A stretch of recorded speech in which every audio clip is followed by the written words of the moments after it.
दलाई लामा के उत्तराधिकारी पर ऐलान, चीन को दर्द क्यों?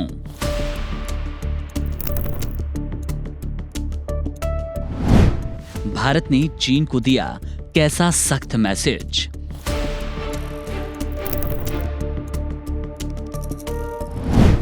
दलाई लामा को लेकर क्या क्या बोला चीन?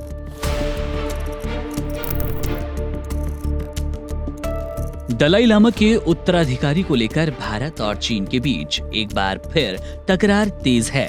इस बार मुद्दा बेहद आध्यात्मिक है, लेकिन चीन की नजर में शायद ये भी एक प्रशासनिक पोस्टिंग है, जैसे किसी सरकारी अधिकारी का ट्रांसफर ऑर्डर। चीन ने हाल ही में घोषणा की कि कोई भी दलाई लामा तभी मान्य होगा जब उसे बीजिंग की मंजूरी मिलेगी। यानी चीन अब पुनर्जन्म की भी मंजूरी देने लगा।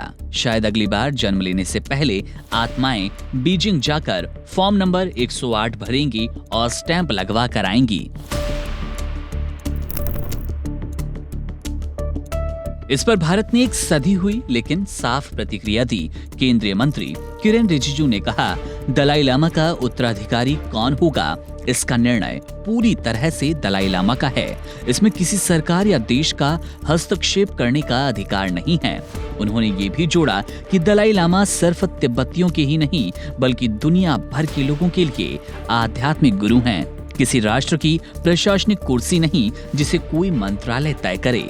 दरअसल चीन की मंशा साफ है, वो तिब्बती बौद्ध धर्म पर अपनी राजनीतिक पकड़ मजबूत करना चाहता है ताकि एक अनुकूल दलाई लामा नियुक्त हो जो बीजिंग से ज्यादा बोले और धर्मशाला से कम। चीन जिस स्वर्ण कलश पद्धति की बात कर रहा है वो 18वीं सदी में शुरू हुई, लेकिन उसे अब बीजिंग की केंद्रीय समिति द्वारा संचालित करने की कोशिश हो रही है। वर्तमान के दलाई लामा तेंजिन ग्यात्सो ने स्पष्ट किया कि भविष्य में केवल गादेन फोड्रंग ट्रस्ट को ही किसी पुनर्जन्म को मान्यता देने का अधिकार होगा। ये ट्रस्ट दलाई लामा ने स्वयं 2015 में स्थापित किया। उन्होंने ये भी संकेत दिया कि उनका अगला अवतार भारत में हो सकता है, यानी चीन के लिए ये दोहरा झटका है।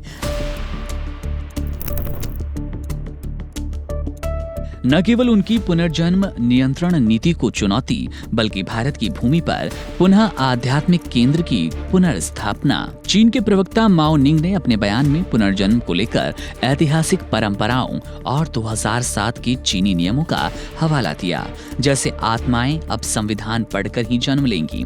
उन्होंने पंचेन लामा की पहचान के लिए भी इसी सरकारी प्रक्रिया की बात दोहराई, लेकिन तिब्बती बौद्ध परंपरा में पुनर्जन्म कोई प्रशासनिक प्रक्रिया नहीं बल्कि आध्यात्मिक संकेतों, स्वप्न, ज्योतिष और गूढ़ लक्षणों के आधार पर होता है।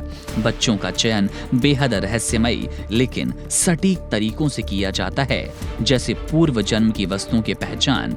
भारत का तर्क सीधा है, धर्म और आस्था किसी सरकार की अनुमति से संचालित नहीं होते।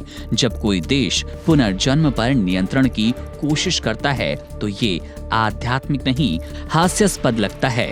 भारत में दलाई लामा को मिली शरण न केवल मानवीय है बल्कि ऐतिहासिक दृष्टि से भी महत्वपूर्ण है।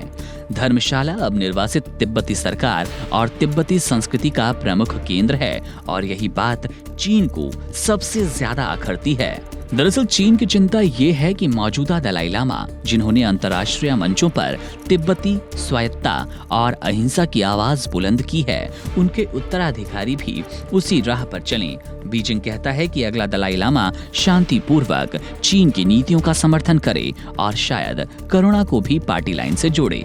भारत का जवाब अब स्पष्ट है, धर्म और दर्शन किसी पार्टी मीटिंग से तय नहीं होंगे। पुनर्जन्म सरकारी सर्टिफिकेट से नहीं, आस्था और परंपरा से होता है। अगर चीन को कोई भ्रम है कि वो आध्यात्मिक उत्तराधिकार को भी अपनी थर्ड टर्म पॉलिसी की तरह संभाल कर रखेगा, तो उसे इतिहास के साथ साथ आध्यात्मिक की भी दोबारा पढ़ाई करनी होगी। संक्षेप में बताएं तो भारत ने चीन को ये याद दिला दिया कि दलाई लामा कोई प्रशासनिक अफसर नहीं बल्कि एक आध्यात्मिक परंपरा के प्रतीक हैं और उनके उत्तराधिकारी का चयन कोई सरकारी आदेश नहीं, एक दिव्य संकेत होता है जो बीजिंग के सरकारी दफ्तरों में नहीं बल्कि तिब्बती परंपरा में है।